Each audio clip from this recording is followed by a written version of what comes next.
I use shove crafters, so trade musket.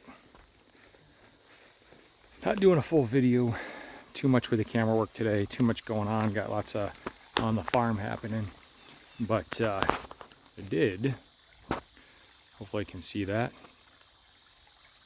did put on a rear sight that is actually dimpled, set that in place. So cut in with a little bit of dovetail and then peened it in so it doesn't go anywhere. And I did that a little bit ago. I made a video about it with disastrous results. I shot it right after putting it in. It was excellent. And then I put everything on camera and I shot way left. And then looking back through the notes, I had changed powder. So I may, if I think I still have that video footage, I may have deleted it. I did not, but today, hunting season is coming up. Bow season starts just, maybe a month and a half, something like that. And then we're getting into muzzleloader. So I really wanted to get this one going. So let's get you on target here. Show you what's going on. I am quite happy with it. This is 40 yards. Doing a combat hold with my rear sight. So right here. First shot, second shot, third shot, fourth shot. It was actually fifth and sixth shot right there. And then this one, I moved back to 50, 55 yards, aiming here and went over there. So 40 yards, my first four were really good. This shot and this shot, the ball, these are hand cast balls with 18 thousandths pillow ticking patch, cut at the muzzle with Graf's Schutzen 2F.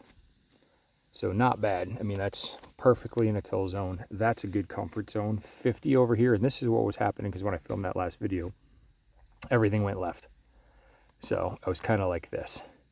So here, today, I started out cold, clean bore, 2, 3, 4. That might have been me a little bit, and then pull back in, and then those two, and then these two balls were a little bit larger. I could feel them. They took more effort to get in at the muzzle, so they were slightly larger.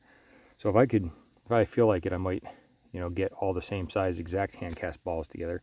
But for 40 yards, this gun is good to go for me for hunting. And that's an average shot for me with the muzzle loaders. Let's see. So here we go. Pedersoli. Indian trade musket. I mean, absolutely beautiful. For the money. Way better than my shitting fox. The crud that's focusing around there is actually put it in place with a little dab of Gorilla Glue, super glue underneath. So that way if I need to drift it, move it. And then I did 3, why won't this focus here? Let's see. 3 decorative peens, and then I haven't cleaned it up or polished anything because I figure I may or may not have to drift it, but I actually just split the difference on the center of the barrel. And we are good to go. So a little bit of cut in the barrel. I repurposed an old Pedersoli sight that I had off of the Frontier. That was the shitty stock one. Cut the buckhorns down, flattened it out, widened the groove. And she is golden. But yeah, check out that. I mean, even though this is that Cerakote finish, I actually don't mind it. For weather protection is great.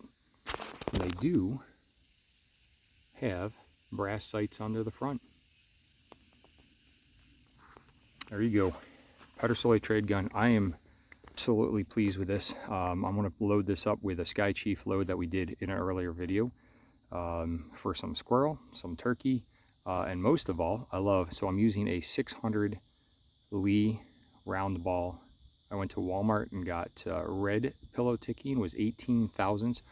It's averaging 17 to 20 thousandths, so there is a little bit of variation even after wandering, but cut some patches at the width. I actually used Black Powder Maniac's roller fabric cutter, and then what I do is actually lay it out on a table, and I'll show this in a video here.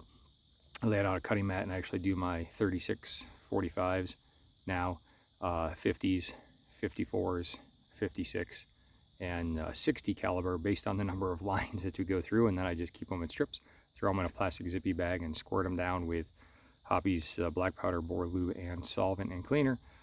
Somebody commented on one of my posts, Dawn dish soap along with water. While that works great, it does not work great in the freezing temperatures. That water freezes those patches stiff in your pocket, and they're extremely hard to get in if you have to do a follow-up shot.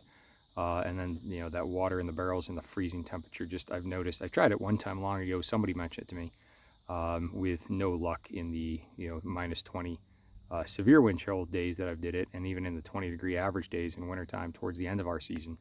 They just never did work for me. This doesn't damage the powder, doesn't damage the bore, doesn't freeze up on me, so I've had good luck with that. So I'm sticking with it. I do appreciate the suggestion, but that's why you don't see me using it.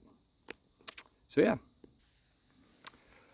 I'm still getting good sparking out of that flint, but my edge is way back, and I'm getting good alignment dead center, and that pan is working really well. And I'm just using the large priming tool, dropper, and I usually do 2 or 3 squirts, because mine, in this humidity that we got right now, is dropping about 1/4 of a tube, so roughly 1 full measure full, which I think that drops 2 or 3 grains. So yeah, highly recommend if you can find one of these before Biden prices keep driving the costs up. I would highly recommend you can get one. Midway had these in stock. I'm very, very impressed with it. It actually kicks less than all my other guns, the 54s. Probably the only other one. And again, physics and bore size makes sense. And again, this is 60 grains of 2F with a 600 cal ball with an average 18 thousandths patch cut at the muzzle.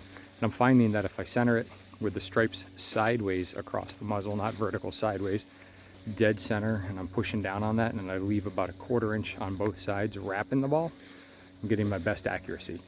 So hopefully that helps somebody, and keep practicing, because hunting season's coming. It's never soon enough.